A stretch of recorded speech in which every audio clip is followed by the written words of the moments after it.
This is Ron Rieger, General Manager of WTAR Radio. A radio station is fortunate to be filled with people who work very hard, craftspeople who know their skills and can work on them day in and day out with a certain flair. There are a lot of people that you hear on the air that you see in the foreground, and there's many more behind the scenes that you never know about. Now, it's only occasionally, very rarely, that a station is blessed with a star. And it's not something you can put into words. What makes a star is not a formula. It's not a technique. It's not something one can really learn. A radio star is more created by a combination of raw talent and magic. For 2 generations, WTAR was fortunate to have the magic of a brilliant radio star. Paul Hennings. With News 79, here's Dick McCoy. This is not the news. It is rather an echo of the news that came on the morning of Tuesday, October 2nd. News of the passing of a man who had been a mainstay of WTAR radio programming for more than 20 years. This is a tribute to Paul Hennings. He wouldn't have liked it. More to his taste were tributes to Paul Hennings that were little more than a competition to see who could make up the most outrageous slander against the guest of honor. With roasts, he was quite at home. Norfolk attorney Peter Decker shared many a platform with Hennings. He shares now some of the memories. Well, Pete, you knew Paul in his other persona as a after-dinner speaker and master of ceremonies. Oh, he was one of the greatest. And I'm telling you this, that Paul Hennings, I must tell you, the most overused phrase in the world is the passing of someone. They say a passing of an era. Almost nobody deserves it. Paul Hennings deserves that label, the passing of an era. You know, his style on the air was one that is not seen these days anymore, and his style on the podium was unique as well. Oh, sure. I never had a show that I can recall over approximately a 15-year period that anyone emceed other than Paul Hennings. You know, he was just absolutely loved, and he had a knack. Though he was always totally prepared, he had a knack for talking like he was unprepared, but then he'd come off with a standing ovation no matter what he did. And I don't know if you understand what I'm saying, but it was his way of saying yup, yup, yup, you know, and things like that, and stuttering and hemming and hawing. He reminded me a little bit of that guy Columbo. He does pretty good also. Yeah, the art of making it look easy. That's right, yeah. Just like an old country boy, impeccably dressed and ready for the show. I remember one time, if I may tell you the story, when he was doing the Saints and Sinners for us. He always emceed that because I always produced it. And I insisted that he be the one who does it. And he did this narration for about 30 minutes without one pause. And that's tough for Paul Hennings, right? And at the conclusion of all of that, everyone was sitting there amazed at how well he had done it. And then he went to introduce me, and he forgot my name. Of course, he didn't really. But I had to come on without benefit of having my name said, which just about crushed me. And yeah, with your talent for anonymity, I'm sure that was indeed a terrible state of affairs. I got a bad case of the swelled head. Paul Hennings was a fellow that when he walked into a room, you always noticed him even more than you would a TV personality. And that's pretty tough because you never really saw Paul. He was not that great on television, if you recall. I thought he was wonderful because I loved the guy. But he said that's not really what I should be doing. He was a stand-up guy, and for emceeing, he was absolutely wonderful. You know, you'd set the alarm to listen to Paul Hennings. I would anyway. Yeah, he was up bright and early, and of course, sometimes you were mentioned on the air too with some of his zingers occasionally. Oh, remember those zingers? Remember the time when I helped in delivering a baby back in about 20 years ago or something on Tidewater Drive, and Paul Hennings reported that. I didn't give him the news. He got it from somewhere else, and at the conclusion, and I don't know where it fit in, he said, I never liked Decker anyway. Now, I never knew where that fit in. Well, that was the thing with Paul. The people were always real, but what he said about them wasn't necessarily. I mean, he used to kid Stasa for her mini skirts, which she never wore. She never wore mini skirt. And he had Zach blamed for his control room errors, which were, Zach wasn't even running the board. And so when he said he didn't like you, that, of course, meant you were one of the people he did like. He did like you, and of course you may have heard the story already about they used to play my records, at least Paul Hennings, the only person in the whole world that would play that awful singing, and he played it. And the music director of that time came in and took the records. And so Paul got a few calls, I'm sure, from my relatives, and he tried to explain why they were taken away, and he said, I always admired that music director's taste anyway. And I thought that was, and I happened to hear that. I called him about it. Paul Hennings was really a beating heart, if you know what I mean. He was alive with just something fantastic on and off the air. The Hennings style was not exactly what you'd call frantic. 21 and a half minutes till 8 o'clock. About the last minute. Oh, well, yeah, this is an old one. Fella, it came a big blast or something. I don't know what it was. Anyway, the world was destroyed. This guy was in New York City. Last man on Earth. And he got just lonely as the dickens, and he said, no sense me just walking around. I'm the only guy left, nothing there, so I want to end it all. So he goes to the top of the Empire State Building, and he says, well, bye-bye to what's left of the world, and he jumped off. And as he was falling, he passed the 14th floor of the Empire State Building, and he heard a telephone ringing. For more than 2 decades, Paul Hennings was the voice of morning radio on WTAR. During that time, there were many different voices on the news segments of the Paul Hennings Show. One of them was Ed Hughes, now anchor of Channel 3's Live at 5 and 6 p.m. newscasts. Ed recalls his stint as an early riser. Well, I go back to the year 1967 when I started at WTAR Radio, and my first assignment was the morning newsman with Paul Hennings.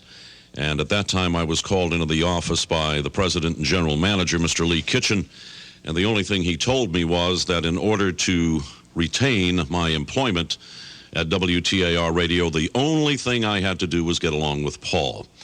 Well, very shortly I found out that Paul was one of the easiest people in the world to get along with, and other people have said this, and I'll say it. You didn't work for Paul when you did the morning show. You worked with Paul, and you became part of the whole morning radio gig.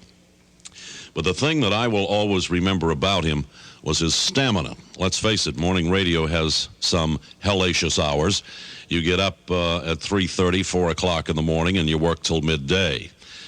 Well, I got to be good friends with Paul, and that meant going out in the afternoon and sometimes in the evening. And when I became a part-time instructor at his Tidewater School of Broadcasting, that would end about 10 o'clock at night, and Paul would say, hey, let's go. Well, if Paul Hennings was popular, and he certainly was, he was more popular when he was out at night. He knew everybody, and everybody knew Paul. Well, what would happen, 10 o'clock would rapidly turn into 2 a.m. in the morning. Now, Paul had the morning show, I had the morning news show. It's very hard to survive on an hour and a half sleep. So I walked up between newscasts. I was down in the first floor. Paul was on the second floor. I walked up between newscasts, and I said, Paul, how do you do it? And he looked at me with that twinkle in his eye and that crack in his voice, and he said, it's easy, young man, it's easy. Sugar cookies. Well, the whole year that I worked with Paul Hennings on morning radio, I ate a lot of sugar cookies. And that's how I'll remember Paul Hennings. Most of the banter between Hennings and newscasters took place on the intercom, not on the air. But with sportscasters, it was a different matter. The sports has been presented by Bob Reno's Metro AMC Jeep, Virginia Beach Boulevard, 1 mile east of Military Circle. Won't you be down around Atlanta this weekend with the William and Mary crew? Yes, William and Mary, Georgia Tech, and then the Redskins and the Falcons on Why Sunday. don't you maybe think about staying over and watching that doubleheader That's right, Monday? The Expos and the Braves Monday. I should do that. I think the boss would spring for that, don't Oh, you? why, my glory, you work for WTAR. That's right. Right, yes, sir. There's a lot of certain prestige to that. Okay, no money, but it's 8:30 till 8 o'clock. Perhaps it would be more accurate to say with a sportscaster it was different, because the Rathbun-Hennings banter came to be a regular feature of the morning show, and Rathbun recalls those morning encounters with special fondness. When I came to WTAR, which was in July of 1978, 23 years old, out of Salisbury, North Carolina. And little did I know that I would be sharing a microphone in the morning with one of the legends. And after about 2 or 3 months, as most things that you remember like this happening develop, it just sort of happened. There was no plan. There was no big production meeting where we all sat around and said, what can we do to liven up the morning show, or what can we do? And then all of a sudden, he and I just started this running bit. And it developed where someone sent him a book, a big, thick, looked like the Manhattan phone directory of sports trivia. And he would every morning try to find a question to stump me with that. And we did that, I guess, for the better part of 2 years. I mean, he really had to dig sometimes. You know, he'd come up with APs and what does this mean? And that would stump me from time to time. But some of those memories and some of those mornings that we shared together, some of the things that I look back on and remember with a great deal of fondness. It was really something because of the differences in our ages. I was so young, and Paul, being the crusty veteran that he was, to have that kind of a relationship and have that kind of rapport in the air really meant a lot to me. And I think it meant a lot to him, too. I think it got Paul excited, and it's one of the things that I'll always remember.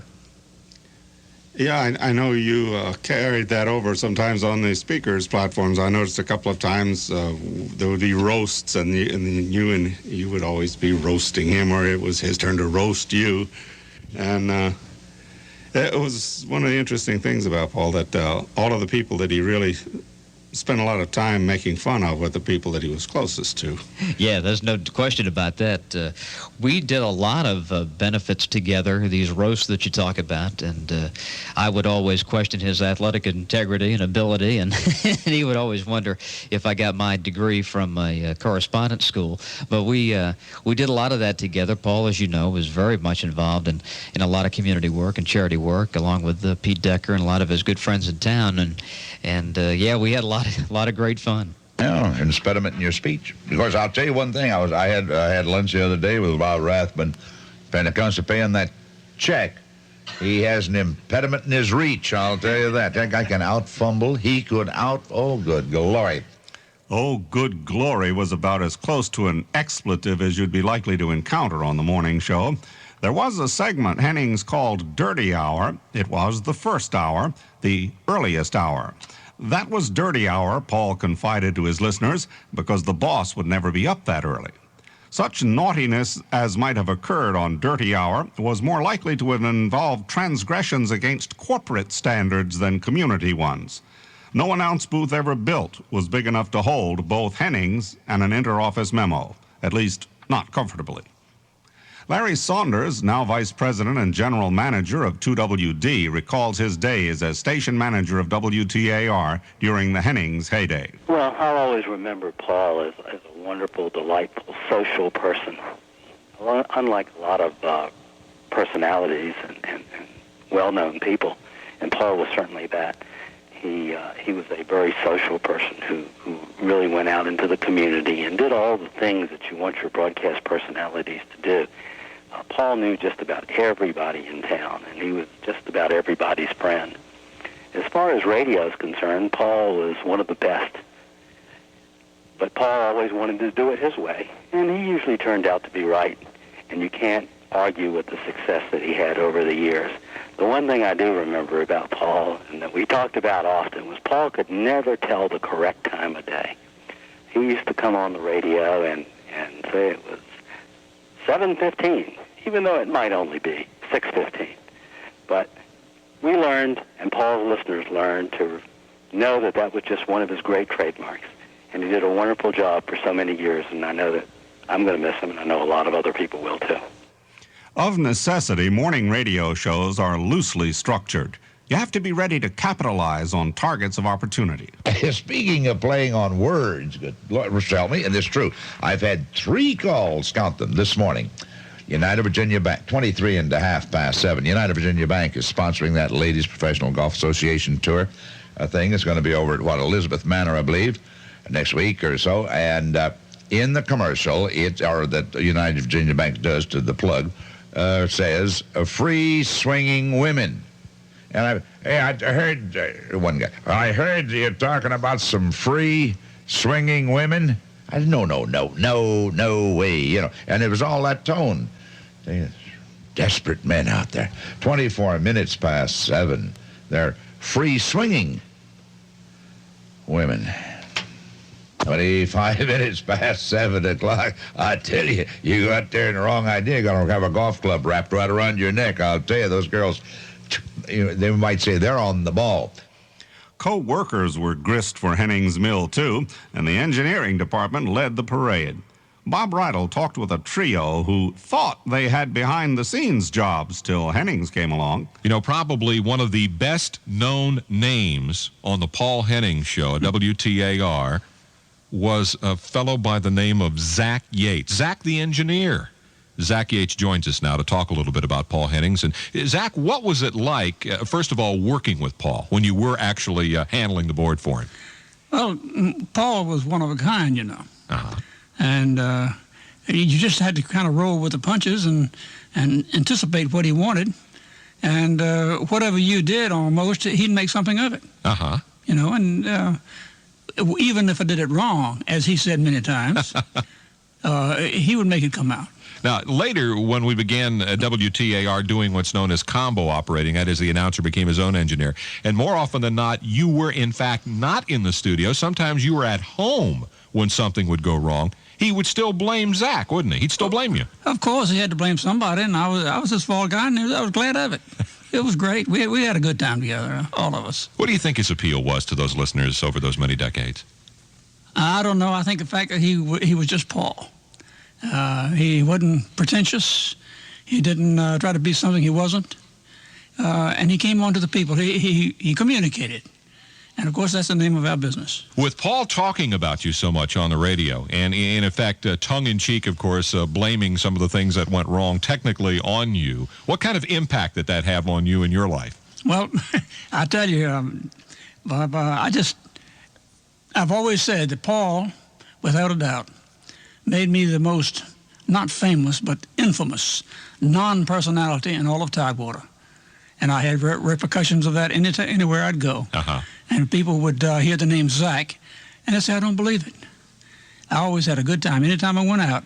And all of this was Paul. Uh-huh. It wasn't me, it was Paul. People found out there really was a Zach Yates. That's right. And that's the way it went. Not only was there a real Zach Yates, but there was also a real John Zahn, an engineer who was now the chief engineer of AM 790 WTAR. And it fell to John Zahn to help train Paul Hennings when the time came for Paul to do his own engineering, when Zach wasn't going to be there anymore, and Paul would have to do it all by himself. John, did you look forward to that training? Well, he kind of made a liar of me, Bob. Did he? Yeah. After I watched Paul work for a while with Zach, I said, there's absolutely no way that this fella is ever going to work that board by himself and do what he does. But I got to admit, he made a liar of me. Paul ended up handling the board all by himself. I wouldn't say he did it, the best technically of anybody in the world, but he certainly made it work. And it also never seemed to really affect the appeal of the program. No, it didn't. In fact, that was a lot of Paul's appeal. People just loved to listen to Paul foul up on the air, which he did at regular intervals. And in fact, when Paul retired, he gave the time wrong so many times that Zach and I and Bill, as the engineering department, when he retired, gave him a toy clock that was designed to teach people how to tell time. You shared with me a few moments ago a very special thing that Paul Hennings did for you a number of years ago. How about telling me? Well, when and he did this for a lot of people, but when each one of my grandchildren were born, Paul did a little bit on the air about they were born and when and their weights and a little dissertation on the air. It was always really nice to have that. Also very typical Paul Hennings. It was typical. Paul was just really down to earth. Joining us now, the third member of WTAR's engineering department, another fellow who worked with Paul Hennings, WTAR's Bill Pulliam. And Bill, you worked with Paul as much outside the station as you did inside, right? That's right, Bob. We worked at Paul's School of Broadcasting. Paul had a school devoted to broadcasting and all aspects of broadcasting. And one of the aspects was engineering. And I taught several classes for Paul and Kitty, who was also Paul's partner in the school. Right. And Paul was always a very delightful guy to work with. He was always laid back, and Kitty was the same way. We had very good relationships with both of them, and it even folded over into our broadcasting here at WTAR. I worked with Paul on the air many times when Zach wasn't here. And although I was his engineer when Zach wasn't here, he still referred to his engineer as Zach. You were still Zach, too. Yeah. Zach caught the brunt of everything. He always did. But that was just Paul. I mean, Paul liked Zach very much. He and Zach were so close that it was just second nature to him to blame everything on Zach. Even when he got the time wrong, which was every time. It was always Zach didn't wind the clock, something like that. But he was a good man to work with, even out of the station. I had very good relationships with him, and we really enjoyed working in his broadcast school. The Hennings Broadcast School made no attempt to turn out Paul Hennings' clones. It dealt in the basics. How you applied those basics was entirely up to you. And if you doubt it, allow Bob Bridle to introduce a locally prominent graduate. One of the fascinating things about Paul Hennings was he was into radio outside the station as well as inside the station. I think just about everybody knows that Paul ran the local broadcast school called the Tidewater Broadcasting School. That other voice you hear is one of the graduates of that school, and a gentleman who has gone on to become one of the very biggest morning personalities in Hampton Roads from FM 99 WNOR, Henry Del Toro. What was it like going to Paul's school, Henry? Well, it was a diversion from college. College is becoming monotonous, for a young 18-year-old. And so what I did was I walked into the school. It was fairly inexpensive, and I knew a few people who had gone there. I'd driven by it on the interstate many times, and my parents had listened to Paul Hennings. Well, I listened to Paul Hennings, too, since I rode in the car with them throughout grade school and high school. And we went into the school. It went on for each class was 3 months, and Paul taught a lot of great little things, the little kind of things, the kind of things in broadcasting that you're not going to learn in a college class. Uh-huh. And he was he was very friendly, very loud guy.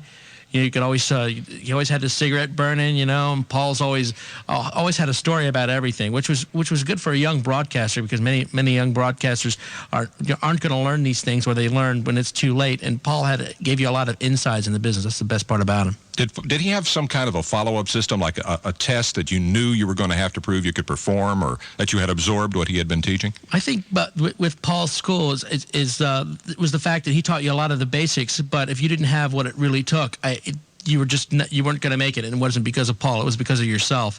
You had to have the drive, the ambition, and Paul gave you the chance to do a lot of things in the studios that he had in the broadcasting school, the original WTBS. Is there anything you learned from Paul Hennings at his broadcast school that you still use today in your morning show?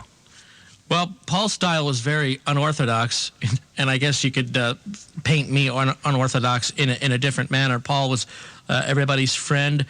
Paul was, in a way, he was anti-management, where at the same time I'm anti-management here and in this market. Paul did things that he was told not to do, and he did them anyway, and nobody was going to say anything to him because he was Paul Hennings. He had a good following. He knew how to deal with his fans and hang with the people. He wasn't a jerk to anybody.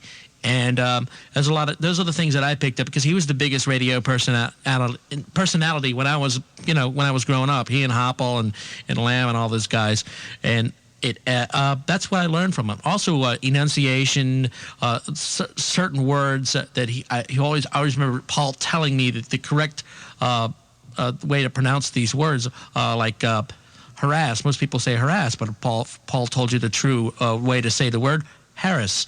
And licorice is not really pronounced licorice, it's licorice. So those are little things I'll always remember, and I'll always use as little anecdotes when I tell people about Paul's school, which definitely helped me. If it weren't for the fact that I went to the school, I don't think I would have gotten my first job in radio, because that was my experience. If you didn't have experience in this business, if you don't have experience, you're not going to get a gig. And with Paul's school, that was my experience to get my first radio job. Once your career got off and rolling and the morning numbers soared for WNOR, did you still hear from Paul from time to time, checking back on you, an old student? I saw Paul about a year ago, and we talked for a little while. And no, we never really talked about that because I'm somewhat modest and very quiet normally. But Paul did tell people, he did talk to people about my success, and I do believe he was fairly proud to have been a major part of that success. And I was proud to have gone to that school. It was a great school, and Paul's going to be missed by a lot of people in this town, I can tell you that. Often radio personalities are spoken of exclusively in terms of their role as entertainer or surrogate companion. But radio is a business, and in the business, an announcer is judged as often on his salesmanship as on his witty patter. Sponsors liked the Hennings style as much as listeners. Advocates of the hard sell and frantic pacing might find it disconcerting, but lots of advertisers preferred a Hennings ad-lib to anybody else's scripted presentation. Well, it's time to harvest the savings. Now, during the great harvest sale at Miller and Rhodes, you can save on spectacularly lightweight coats in a large selection of styles, including pant lengths and street lengths. All are warm and yet lightweight, and right now they're harvest sale priced. Pant coats regularly $80, now just $59.99. And street-length coats, regularly $90, are just $69.99. It's time to harvest the savings right now during the great harvest sale at Miller and Rhodes. If you want to say harvest sale, see, did you hear all the sighs? Sighs? You get a little, forget it. Paul retired 8 years ago. And was he a tough act to follow? Ask the man who had to do it, Tom Looney, on what it was like to follow a legend. Well, I must say, even though I had been at WTAR for 15 years, it was a little bit scary, the idea of filling those rather large shoes there in the morning of Paul Hennings. I think we all would admit at WTAR at that time, the personalities that we lived somewhat under the shadow of Paul Hennings. Paul had been here so long and doing that show in the morning so successfully that it was one of these please don't shoot the messenger type of deals. You know, I was just hoping that the audience would accept what I had to offer. I couldn't be Paul Hennings, but nor could he be Tom Looney, but I think we both shared pretty much the same programming philosophy, and the idea of if you're having fun on the air, if you're relaxed on the air, then the listener will be. He always said that he liked to talk to just one person. Well, I always felt that way myself, that you're not dealing with a multitude. It's just that one person on the other side of the mic, and not a whole lot to be afraid of. Just say what you have to say and get on with it. And so that was my approach when I took over the morning show. And it pretty much paid off that way. I know everyone that I would talk to, even up till the last year, I did the show for almost 7 years, or maybe a little over 7 years. When I would get phone calls, especially in the early days, people would say, well, we didn't like it when Paul left, but we're sure glad that you took over. Well, that felt good, needless to say, and made us a little bit more relaxed in the morning. I talked to Paul several times over the years, and he was very pleased with what we were doing in the morning, too. And that made me happy most of all. Broadcasting is an industry that prides itself on its immediacy, and it is more often than not careless with its history. The samples you've heard on this program are not the best recordings of the Paul Hennings Show. They are the ones we could find. Morning men are craftsmen, but the edifices they create are quite literally castles in the air, no more substantial than the thin air from which they seem to come. The most enduring things they leave behind are not the fruits of their labors, but the memories of their friends and listeners. My only thought was that I wanted to have a good time in the morning, and I wanted to do something that I would enjoy, and so I did. I would play off to the guys like McCoy or Zach or the other things. They were the ones that I was appealing to because they were here.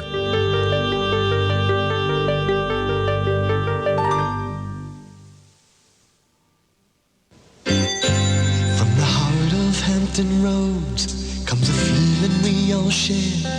It's a special pride gone citywide, and WTAR